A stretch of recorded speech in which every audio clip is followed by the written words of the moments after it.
Yes, ganito kakalugi kapag nag-withdraw ka ng PayPal mo directly to your GCash account. Hala, ayaw na ayaw natin yan.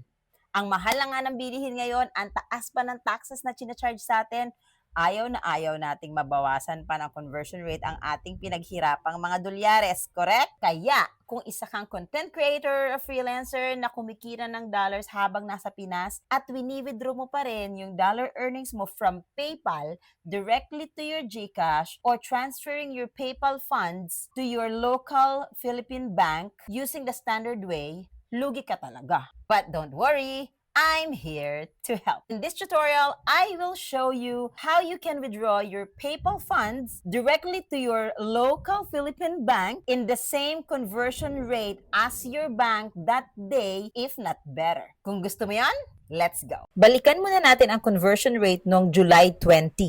Ang Google rate that day is 57.01 pesos for every $1. So, $1 is equal to 57 pesos. Ngayon, that same day, i-check naman natin ang conversion rate ng PayPal funds directly to your GCash withdrawal. So, here that day, makikita nyo conversion rate, 1 USD is equal to 55.2794. Remember yung Google rate conversion that day? 57.01?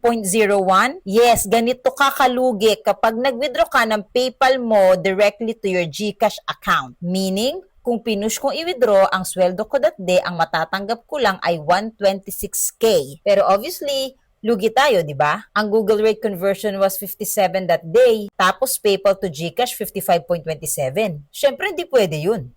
Kaya that day, ang na-withdraw ko ay 129,459.14. Grabe, di ba? So, kung pinush ko ang withdrawal ko ng PayPal to GCash, lugi ako ng 3,418.18 pesos. Yes, ganito kakalugi kapag nag-withdraw ka ng PayPal mo directly to your GCash account. I don't know about you, pero pakalaking bagay niyan. Kaya ang tanong ngayon, paano nga ba yung better way para ma-withdraw yung PayPal funds mo nang hindi dadaan sa GCash or yung standard bank transfer? Ito na yung easy to follow, step by step. Enjoy!